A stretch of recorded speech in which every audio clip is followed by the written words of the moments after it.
Abonnez-vous sur Congo 24 TV, c'est l'église au milieu du village.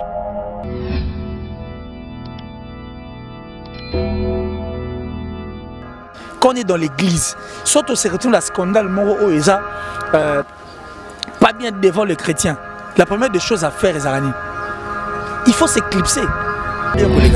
Parce que toi, tu as un hit moro, seul hit moro.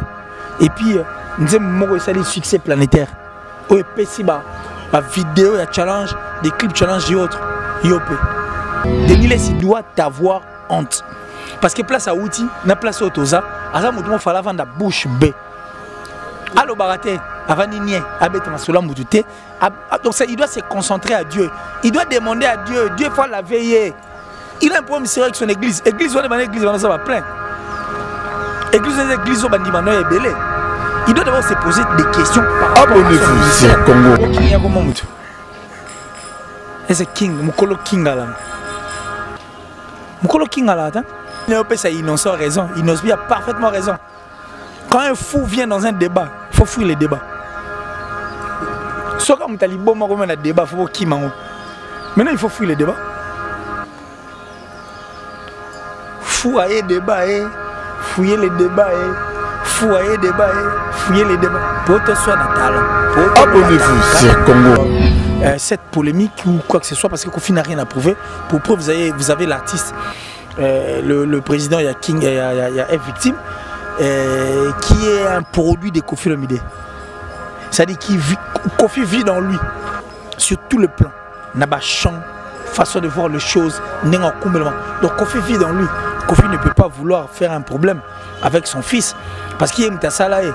Pour provenir Kofi à Sala qui est à la bongo, à Teki image, à Teki par-ci par-là. Et puis il a hérité beaucoup de Kofi Olomide.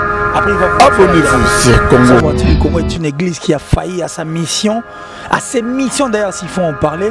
Et puis c'est vraiment la honte. Et puis Denis Les, si c'est une personne qui ne peut pas apparaître à la télé, hein. Là c'est un pardon, là c'est un molière. Il y a un scandale et escroquerie. Même Jésus-Christ qui était le fils de Dieu. Toi, mon égalé, mon neutre, babi toi ne fout en pas pour habiter. Mon voisin le gagnant. Il y a César. Ce qui est à César, à Dieu, à Dieu. Lui ne peut pas se mêler. Il y a politique. Il ne peut pas se mêler dans la musique. Parce que les chrétiens n'ont pas que cette vie. Le chrétien a une autre vie. Et bah prêcher à chrétien nini. Ça c'est la grande question qu'ils doivent se poser. Il doit avoir honte en fait, Denis Les.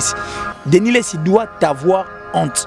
Et c'est vous allez la histoire avec Didier Nzita, very strong, humble serviteur Nabino, émission au on a Congo 24 télévision, Congo 24 TV, chaîne Nabino et ça copier Nabino information à source, que ça Nabino belle analyse. Lélo déjà tout ça na 2021 en janvier, Tokolobaso merveille, bonne année partout au bino bozwami, au bozota la biso, au bolinga Didier Version émission lelo sengezali passer na zoko ya mabongo killer si jamais d'échec tomeka ko lobela un peu 2020 asilisi ngondeni et puis embrasser ndenge nini déjà 2021 donc on a killer si on a déjà profité na souhaiter ma mère venir dans chapine plein de grâce à Paris Papi Sapo chef de ville à Paris na Bossaniote Jackie Lomingo Crédit Lyonnais autrement dit guichet fermé na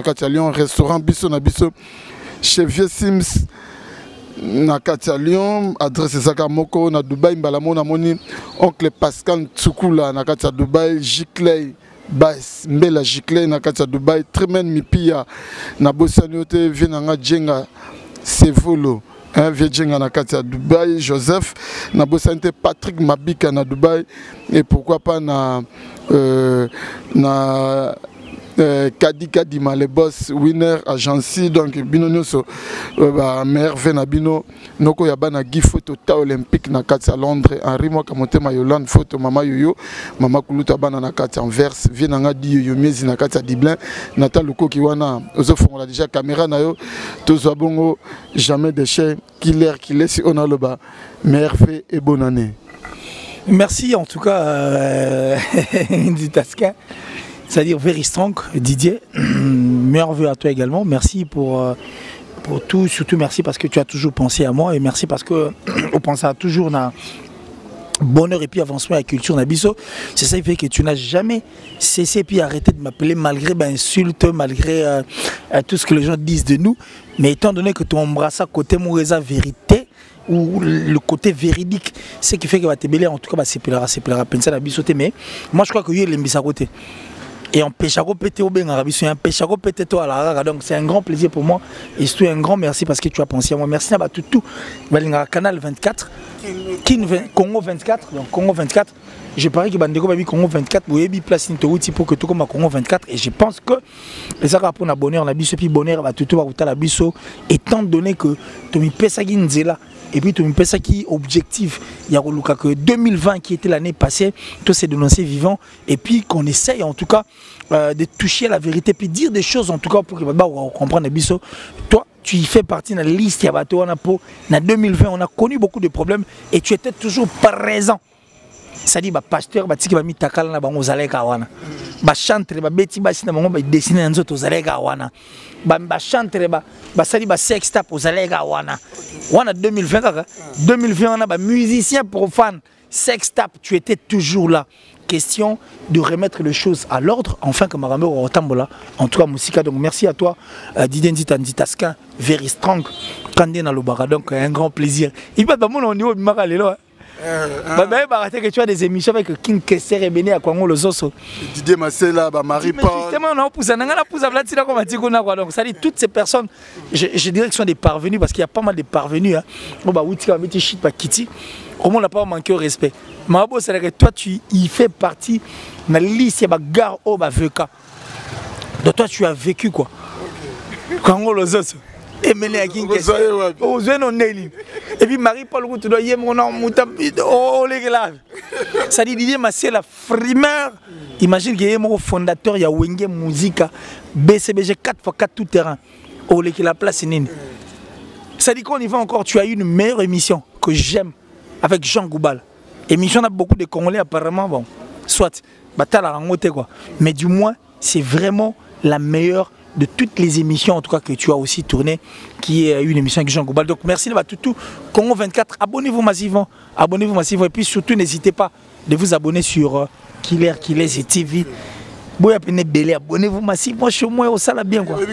Dans mon commentaire, malgré tout, il y a qui parle peut-être Didier Nzita Kalawana, abonné, ça n'a non, tu as côté moko na makamo tu écoutes nango tu songa pena zéro. Non mais que cette personne ne se dérange pas trop. Ami tungisa ku tumingité. Yé mutuana comprendre que côté vérité ça va ba mingité. Moi côté le côté ali. Bah le côté à sincère. Vérité est un escalier. Vérité est comme un escalier. Les personnes qui vont soutenir ou soit approcher bateau, apporter leur soutien, na bateau ba sala musala malamu. Ba muke. Mais kenenga ba chaîne ba finga rabatu, kenenga ba chaîne ba kosa rabatu, kenenga ba chaîne excusez ba chaîne ba mbouya ba via batu. Tu verras combien de personnes qui vont s'abonner, combien de personnes qui vont regarder toutes ces émissions et combien de personnes au bazarapena actifs. Batinda ba même na mbongo pour que ba sala mamba lokuta. Il y en a plein, il faut y aller. Et ça parce que tu es du côté de la vérité. Biso to le papa Lutumba. Ou même papa Lutumba. Dans ma texte, il y a ma chambre. Comme mégate. Ça dit en la quantité, en la qualité. Biso to la qualité. Il y a moins toi mon quai. Bon le la quantité. Restez dans la quantité na bino, nous on est de la qualité puis on s'en fout du reste. Mais la qualité na biso. So ba comme ils ont quantité. Tu le kabango. C'est bien qu'il est mais déjà c'est déjà autour de le mois 2020 les sex tap donc le sex tap il y a en dehors d'être banni à sex tap il faut qu'on se dise des vérités en face. C'était aussi une année où pandémie où on jaguait en tout cas Mokili et la Covid c'est pas de la mer à boire hein. C'est un truc qui a même compliqué les pasteurs. Imagine un pasteur va s'amener à la complication Boulega Mundele tout le monde est expert en Afrique. Bisous l'Afrique de nous confusion totale. Terrible. Une année compliquée, en tout cas très compliquée. Et c'est une année qui nous a permis de comprendre et de connaître que Dieu existe. Donc on dit merci à Dieu et puis bandeko ba pemi na kimia pe mapina na kimia biso bato toza peut-être ba rescapé ya makambango on dit merci quoi. C'est bien que c'est déjà 2000 ans. PD Libome. T'as la chose au PD Libome. Non mais voilà mon Virginie manga. PD moi non bali mais. La Virginie. Moi c'était pour rire hein. PD mais il y a mon Libome. Ouais voilà. Il a comme de tête. 2021 comme dans on a mon nation ici. Qu'il bon mango aussi. Kala bon on a ndé kala. Mais besoin de qui PD bana on pénal de ici même. C'est combien d'années depuis. C'est bien. Revenons à notre mouton. Ouais. 2021 embrassé on est. Ben nous l'avons bien embrassé. Nous on pense que puisqu'on a enduré en 2020 et qu'en 2020 nous avions appris beaucoup de choses et tout ce que nous avions appris en 2020, il va permettre de tambola en tout cas en 2021 parce que ça vaut la peine. Oh to yekoliona. Balobara, c'est lui qui gâche à sa jeunesse, oui, sa vieillesse. Mais bien sûr de gâcher la jeunesse, c'est-à-dire que nous avions beaucoup appris. Et Marambo Toyegoli, ça va nous servir en tout cas des rétroviseurs et ça va nous permettre en ce qui est 2021 et ça la bisson en tout cas bien quoi. Donc ça dit nous sommes là sur la bonne voie parce que 2021, Papa Chéri va se produire. 2021, Koffi Olomide, Barbenge Double King, le maître de double demeure. Le pharaon suprême, Koffi Olomide Quadra. Donc déjà, cette année en 2021, au mois de novembre, le 27. Ouais, à Paris, la Défense. Et puis 2021, c'est le Oscram, Olympia de Paris. Mister Poutine, quand Poutine parle, tout le monde écoute. Et puis 2021, on a droit à harmonie, na dynastie. 2022, on a droit à Marambé quoi. Donc ça dit, on est là, on est en train de regarder et puis on sait que 2021, et ça la biso bien ma casse. Donc Marambo, to moni, na nenga sima. Et permettre Bisoto Bongisa Wezali. Et puis 2021, on peut nous rappeler ce que non, les Karmapa, na Kinshasa, insalubrité, les gars, casse dans le musique tout européen. Après maman et moi, Kinshasa, il peut faire dénoncer. Dénoncer. En fait, moi j'ai connu Karmapa à travers Virginie Manganga en fait. Virginie Manganga na fiston Maemba. Deux personnes en Nenga na la Karmapa. Ok. Donc Karmapa, merci pour tout ce que tu as fait, merci pour cet engagement, merci pour ces vouloirs, merci pour cet esprit, merci pour cette force, merci pour cette... Donc ça dit, l'engagement il est tellement fort qu'il y a un trouble. Merci Karmapa. Toi aussi, la 2021, dénoncer salité, ça dit le gouvernement, ils sont démissionnaires et s'intéresser à la bisoté. N'habitez point. Qu'il est le lecture nous après un long moment. Tout le monde réapparition, il y a les prophètes de la nation, Denis Lessi, Oyo, Abimina la télévision, tout le monde est bandé les alaki, Azoko, Lobama Kambu, Oyo, Babanole Lambongona, Joseph Kabila, Tobité, Zalagi, Nini, Pona Nini, Lobaike, Nana Liambongo Kabila. Après ce que tout le monde dit, comme on a prophétisé la date, il y a sorti l'album, nani ego simba, nani ce qui simité soit bimisé simité, film musical nae ego kufa, réapparition il y a Denis Lessi, lecture de nos salles syriens.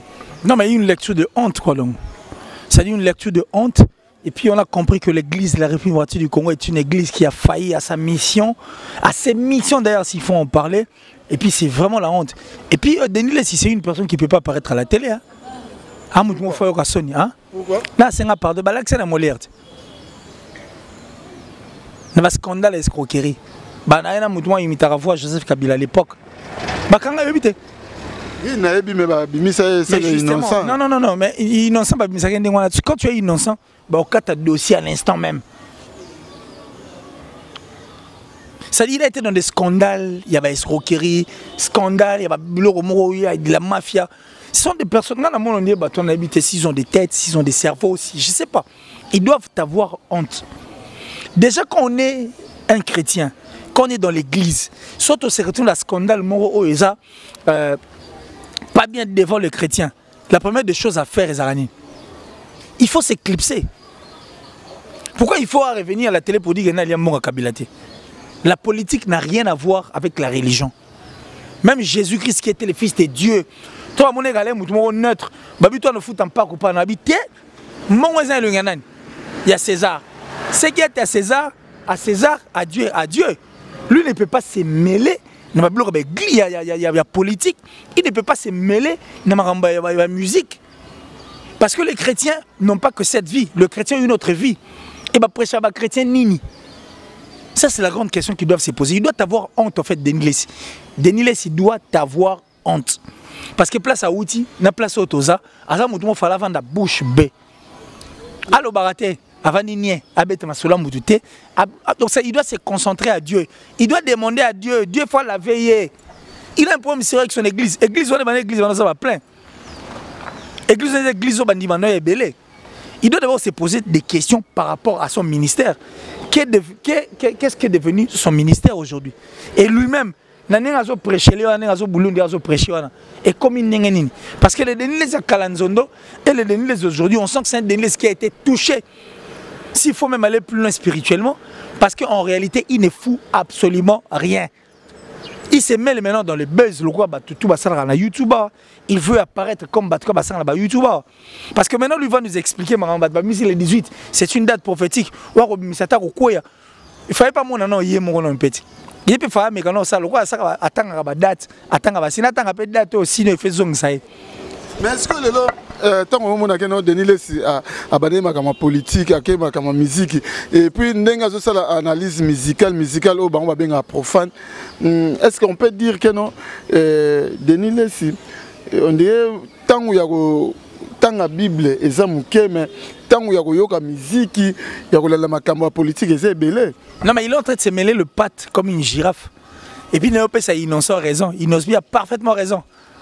Quand un fou vient dans un débat, il faut fuir les débats. Soit comme tu as dit bon moment un débat, il faut qui mango. Maintenant il faut fuir les débats. Fouiller débat fouiller les débats fouiller débat fouiller les débats. Pour te soigner talent, pour te le battre. Quand un fou vient dans un débat, il faut fuir. Par rapport il y a prophète de la nation. Ndenge pena ko se comporter. Ne faut se comporter, faut attendre vinae, faut attendre makambo ezano yaye. Makambo yaye c'est l'église en fait, son église. Et puis il doit regarder sa vie. Il doit regarder est-ce que réellement je suis en bonne relation avec Dieu. Est-ce que ne pena ba l'accent na Molière, ba tout. Ba ça David nanga na makamno son lo ba o. Makam faut raisonner en wana. Et puis faut la vie future parce que mo gile qui m'a bien 2020 ba pasteur ba soutouige coroner zali ba soutouige nzamba alara. Il faut ouais, il est warrior en fait. Il faut en fait battre les choses du bon côté.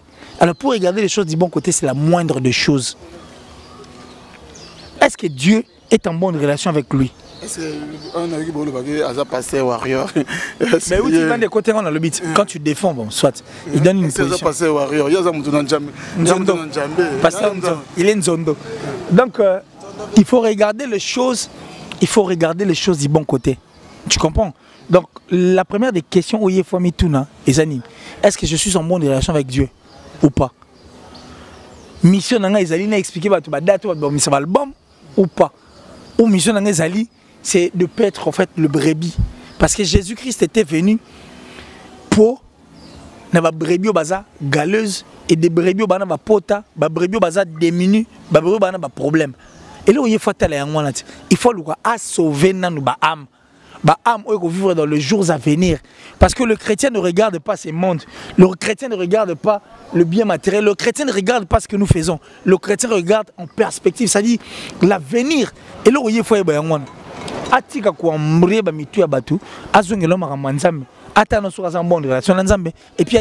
est-ce que réellement à recevoir ma âme? C'est la moindre des choses à faire. Au lieu de se distraire dans ma musique, au Italie était. C'est bien. Kofi Bokaya, pasteur Denis Sinzondo. Nanze Moya. Ah, nabosa na album mango. Je commande arabe to manga mteba mama motoro. Nasolo kanze mango no. Pasteur Denis Sinzondo. L'album moi Kofi Olomide. Virginie, c'était l'album de Kofi Olomide, tu te souviens encore? Manganga. Manganga, l'album de Kofi Olomide, est-ce que Kofi Abouara, pasteur Denis Sinzondo, la chanson là j'aime bien. Ça va venir. La chanson, est-ce que Abouara Denis Sinzondo? Chibo Apula, voilà, c'est pas le titre en fait, mais Chibo Apula. Pasteur Denis Les Inzondo. Non, mais c'est un problème. Non, mais attends, on va dédicacer un pasteur qui prêche la bonne nouvelle, mais qui se retourne dans le sataniste. 2 poids 2 mesures.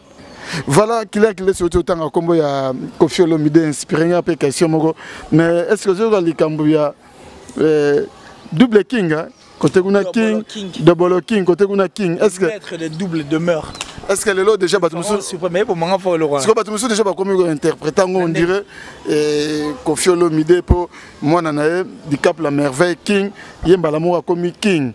Et puis Batumusu pe batali lisusu balobigeno na décembre oyo tango Jésus de Nuance ça aussi bimisa bokoyo keloko malamo grand mon pas a posé Jésus de Nuance. Batu balobigeno on dirait lokola côté on a déjà bazo wela bana mo problème moko na mwana nae ya on a posé Jésus de Nuance pour bazo wela déjà comme double king double king bo king ya comme mutu ese king mukolo king ala ta soit bit double king qui fait du double king Bill Clinton passe à W king. Roi Pelé, il est roi Pelé Marie-Paul, mais roi en anglais c'est king.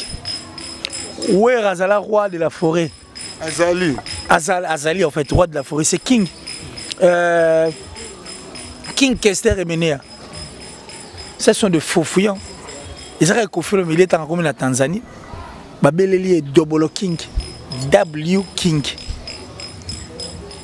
Tanzanie Mbalobi, qu'il est le maître de double demeure, les pharaons suprêmes. Ça c'est un faux fouillant, c'est un nom, excusez, un titre honorifique que Moutoutou s'est senti capable à cause. Non, moi je pense pas que c'est pour cette polémique ou quoi que ce soit, parce que Koffi n'a rien à prouver. Pour preuve, vous avez l'artiste, le président, il y a King, il y a F Victime, qui est un produit de Koffi Olomide. C'est-à-dire que Koffi vit dans lui, sur tout le plan. Naba chant, façon de voir les choses, donc Koffi vit dans lui. Koffi ne peut pas vouloir faire un problème avec son fils. Parce qu'il est Salaé. Pour prévenir Koffi à Sala qui y a la bongo, à Teki image, à Teki par-ci par-là. Et puis il a hérité beaucoup de Koffi Olomide. Après il va vouloir faire la guerre avec lui. Ça je ne pense pas. Donc Koffi Olomide, il reste le même. D'ailleurs parmi les artistes congolais, la génération il y fait partie. À des fois vous appelez number one. Surtout que nous avons à réunir la génération tout. Parce que si l'autre a tout mal à l'aise. Donc moi je pense que ce n'est pas à lui rendre jaloux, soit il a créé problème. Non. Ça, je pense. Après, il y a le week-end numéro 1, mais le numéro 1, ce qu'on fait un numéro 1, bah, période de moment, tant que à numéro 1, t'es pas tout le monde. Après, mettre Gims, la nuit à Salfo, il y a patron, il y a un victime, bah, flair, donc il mérite une trophée, ma na carrière musicale, na été le bâtiment non confiance premier, celui deuxième, deuxième. Bon, une question typique. Toi, tu penses que soit Salfa Koutene innocent le Marambo alors bien que les gars. Parce que toi, tu as hit moko, seul hit moko.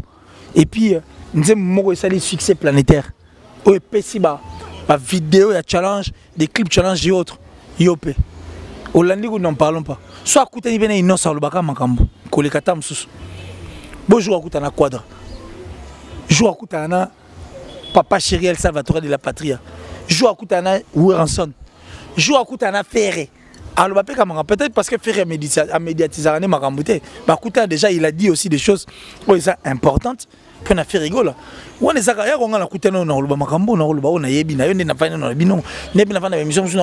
ce n'est pas extra. Et ça va bien, on le reproduit. Ça ne veut pas dire que ça arrête pas Moutouana, non. On ne peut que dire ça à toutes ces personnes en rencontre parce qu'il y a de Koffi Olomide, il y a des Papa Chéri, il y a des Koffi, il y a de Oueranson, il y a eu de King Kessa, même Madilou, qui faisait danser leur président à l'époque. Soit Salfa Koutana, peut-être parce qu'il n'est plus, alors le Bara Marambo, même Mambalombo, il est dit comme ça, et il changeait le retard. Et ça, pas un truc de waouh, pas un truc d'extra, et ça très normal. Moutouana Moutouana, pour mon homme tombe force so akuta na lo bagar et comme à tel roi moi on est au monde écoute tété lelo utiko lo baké Jésus de Nias faire rigola mais diatisara pena ba makamona est-ce que le côté monsieur peut le beza moi faiblesse il y a faire rigola parce que monde lelo ndenge zotambola c'est bien faire à une belle voix mais une belle voix mais on dirait makambo ça beta ngo karato même makambo ba collaboration ba de ba featuring ba échange culturel wana on devait faire repena à mi pesa rapena et ça nini une forte faiblesse, vraiment une forte faiblesse parce que là Bramsito a dit que l'artiste est victime est allé demander humblement de l'aide. C'est que Moutoumou a mis Kitaki quand on dit qu'il est humblement c'est-à-dire Moutoumou a mis Kitaki c'est que Luka aide. Quand c'est humblement à Brandisangon la caméra té mais ce comme il côtoie ça qu'il fait vendre à Brandisangon la caméra parce qu'il y a un autre cahier c'est de même pour faire rigoler tant on a ba salfo beti masolo il faut obimisa image wana quand tu es avec Blaise Matuidi quand tu es avec qui que ce soit il faut obimisa ngo za mamba bomba te ba salango po ebima batu batala baye baba yoka qu'est-ce que tu fais c'est la moindre des choses c'est une ça dit c'est et ça peut moins manque à gagner artistiquement parlant. Donc je crois que si l'artiste est ferré, arriver à faire ça, ça sera une force. Et puis c'est très important.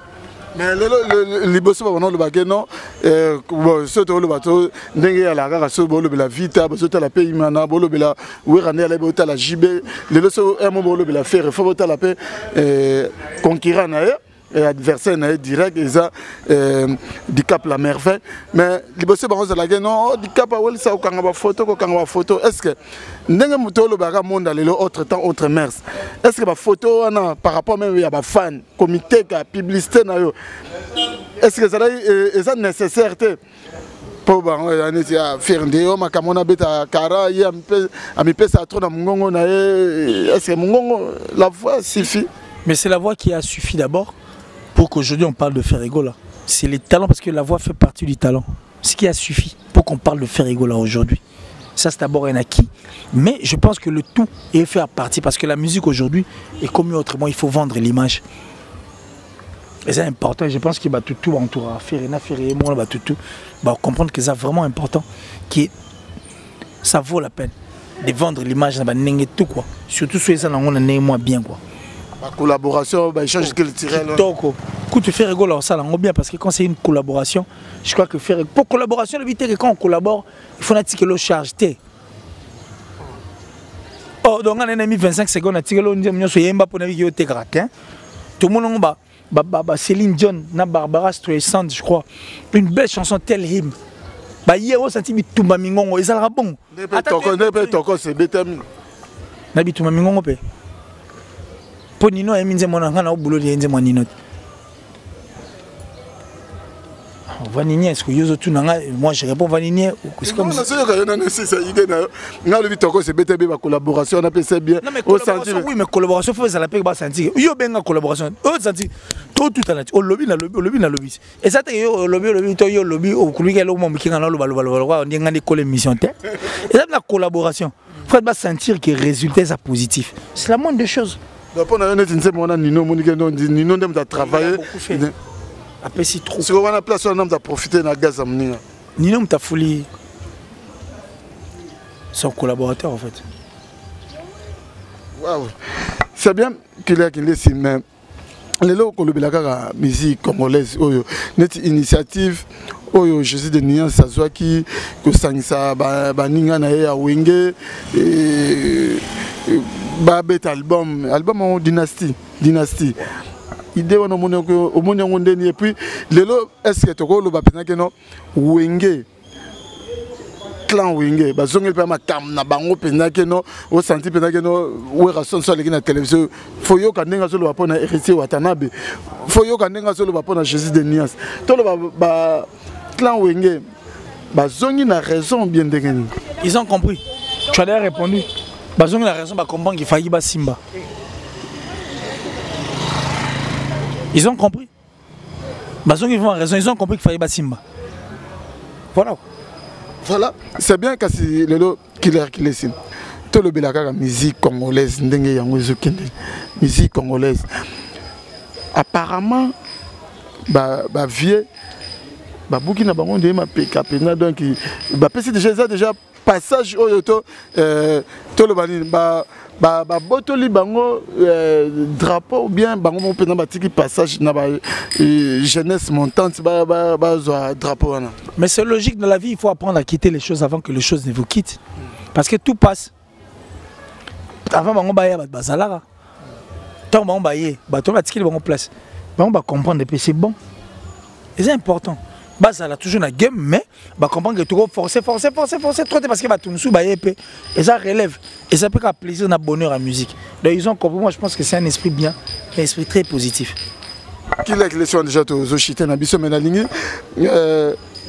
artiste moko so na tangi comme on est leader moko pendant 2021 soué no ko zalani ni pona e nga so na tangi moko lobimba la moko soué olingi na 2021 olinga se comporter ndeni par rapport à carrière musicale to pour makambo vie privée peut-être le belangote mais biso tout ça sur le plan musical donc on a que déjà pendant Robino temps la Robino et olingi 2021 zalandi ni pona e Robino doit être réaliste. Alors on a illusion. Parce qu'il était déjà leader avant que s'accrocher dans le bateau au Itam quand il va passer Makam. Il doit être réaliste. À la Makam, il faut comprendre qu'il y a Makam Bela au PS en RDC. À PS en Hollande. Fabregas. En tout cas, Fabregas, je parie que c'est un avion. C'est une machine en fait dont sa boussole a perdu le nord. Pour ceux qui boussole et perdre le nord, machine est comme en folle. J'ai comme l'impression. Je sais pas, mais j'ai comme l'impression. Alors Fabregas cherche vite le nord de ta boussole enfin que ma machine est comme stable quoi. Déplique.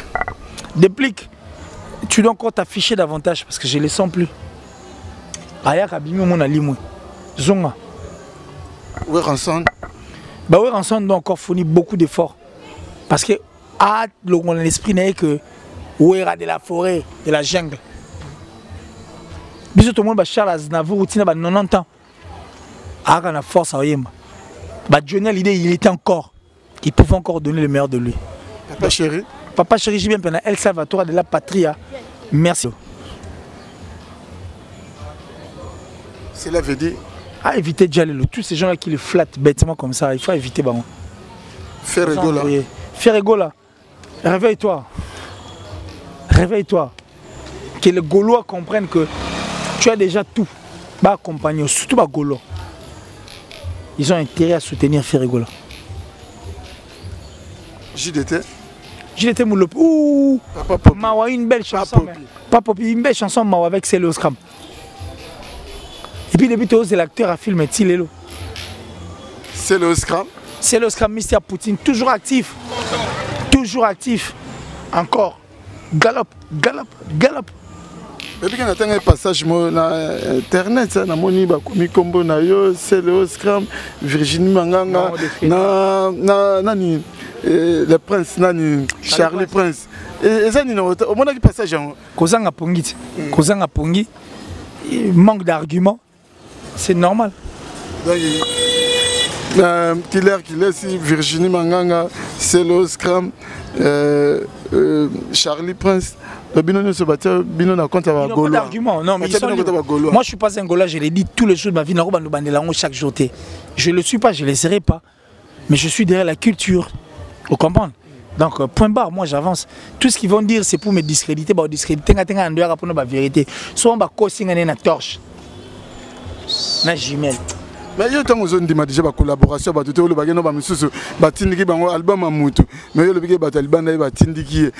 Est-ce que on a la vérité? La vérité, bon, on a quoi? En quoi on a quoi? En quoi on a quoi? Mais tant que pas Tindiki Moutou, on a Moutou. Bon, autant on va Gims, c'est parce qu'on va avouer. Parce que non, mentor, il n'a pas parlé de mentor. Arrêtez de mentir aux gens. Moi, je suis pour la présent et victime. C'est de même, pour faire pour hériter tous ces gens qui ont commencé, qui ont connu les succès avant. Gims va humble. Ça va bien pour moi, parce que Gims, c'est Dieu. Devant lui, il n'y a personne, derrière lui, il n'y a personne. Grand au port Routabi, c'est le numéro 1 incontestable de la RDC. Pour expliquer, pour Gims, tout le monde à Mambasala. Stade de France, plein à craquer. première fois depuis Marambi Banda. Ce qui vraiment vous a danger et qu'on commande au traverser ma sommet, il faut pouvoir besoin d'être bon.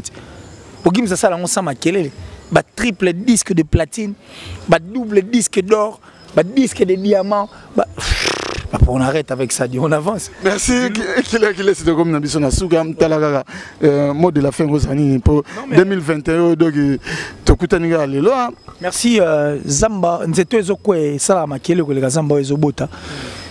Merci à tout le monde. Abonnez-vous massivement sur Congo 24, abonnez-vous massivement sur Killer Télévision, la plus suspecte de toutes les Françaises d'Atichou. En tout cas, la sponsor officielle de Killer Class, merci pour tout. Merci infiniment. Bonjour, madame. Merci infiniment. Quand on parle d'une personne comme ça, face à madame, on a dit qu'elle est discrète. Elle est la sponsor officielle, elle aime mon émission. Elle aime bien. Toute question mérite une réponse. Elle aime bien mon émission. Okay. Elle aime bien ma chaîne, elle aime ce que je fais, elle est dans la vérité. Okay. Moi, je suis la plus suspecte. Céleste. Non, merci pour tout à l'heure. Maman Julien Diebo Bisembi, merci à vous, maman, l'amour de ma vie, de mon cœur, de mon tout. On a pour nous retourner à son mère. Mon mère a d'Atichou. Mon vieux Gianni, c'est un chunga pour tout Bangamouchuri de Suisse-Zalande, le gourou du temple, le big up. Merci au boss Eric Nkake, Fabrice Emmanuel Kalonji, Westriga, depuis l'Afrique du Sud, Clay Makengo. Merci à ma maman chérie, donc maman Odette, c'est-à-dire maman Odette plutôt, depuis la France toujours. Et la top modèle, la plus sexy de son pays, Made in Kinshasa. Made in Kinshasa. Tout le monde qui c'est va mourir en Autriche, vieux Dilom Ampouille, l'exemple à suivre. Ça dit tout, Jean-Paul Binda Mastaki, plus rapide que le vent, plus fort que toutes les vagues des océans, toujours plus beau. Jean-Paul Binda Mastaki, on avance avec, on avait dit, harmonie toujours, donc ça dit harmonie, gandé, tout ça, la maman. Tout le monde trouve je vous aime tellement, tellement, je vous porte à cœur. Et je pense que tout ça, le marambo kandé, tout ça. Et ça abuse bien quoi. Merci Killer si on a vraiment aussi si nabiso nabike émission et ça de bon plaisir et pas ya Papine dit le grand frère propre vieux Ouattara petit n'a été quels que soient les intempéries ma gloire pendant garçon de l'X tonton dit ta petit frère propre nakata Cape Town, Dan Kale na Washington State, moninga ya maréchal Tito Mwanza et pourquoi pas na Joe Beni na kata Paris Jean-Louis na kata Paris na Bosente Audrey Moyenge na Caroline du Nord chargé des opérations, chargé des affaires, Thierry du Toutel en nécessaire, Boli Wembi mon ami personnel na kata ya Djobour en tout cas ceux qui vous s'appellent une émission Bolobi, grand merci Nanata Lukoki. Si ma caméra autrement dit bébé Bouchou, dans le montage, dans mon IP Kakayeto, Koutane Bongo pour une prochaine émission. Vous allez toujours scotché, connecté dans Congo 24 TV, beaucoup zala de cité. Oncle Pascal, Tsoukoula Nakata Dubaï, beaucoup zala de cité. Jiclay Bass, Mbela Jiclay, Trimen Mipia, Viedjenga, Nakata Dubaï, Patrick Mabika, Inch'Allah. Merci, à suivre. Historia, li solo ya litoite o, kasi ya bilili, toko mona, toko tala, elengi, monde entier. Bon, naina nga na tembete, to sala wenge na tembete, wenge zalaki lokola loisir, ti comme ma profession. En tout cas, la Kamwara, donc, Makambo, Tolobela, Tolemba, musique congolaise, et ça qui est ghetto, c'est comme communautaire. Et qui dit sous on a plus bas niveau, et comme communautaire. Il y a un autre bundapo, to bimsango, on arrête à communauté, on arrête à ghetto, tous à disque d'or. Inch'Allah. Allah Akbar. Le Kounia, et si là, c'était le Kounia le Pananga, tina francophonie, vous voulez vous tchanga promesate. On a rebête à francophonie na poto. À ta francophonie, nous avons créé. Déjà, comme moi, nous avons ça et outil n'a pas Wemba. Au mon côté, au tozo outa déjà. Je veux dire, si aujourd'hui, c'est grâce à Ndiembo et à tout le monde ça chanté par Papa Wemba. Historia avec Didier Nzita. On remercie Soussou. Où est son droit de la forêt? Oh, Léona Minito Didier Nako Saote, Bamiseno Somona Bayara Balobarawa. Passeport à Liboso. Où est Ramtabimise Labiso? soso liboso pa babonane na bafeti ya mso ba première communion dabo yebake wera toliango soso musaka mampata mutalambaka bamusicien omonaka na bafiba misapi na ya maboko na ya makozi dans le tout puissant Nzambe mokonzi ye mutasalaka ye ba destin ayebake yo oza journaliste comment okepe ba Dubai pamba ba journaliste bele pe bazokende kasangulu pamba pamba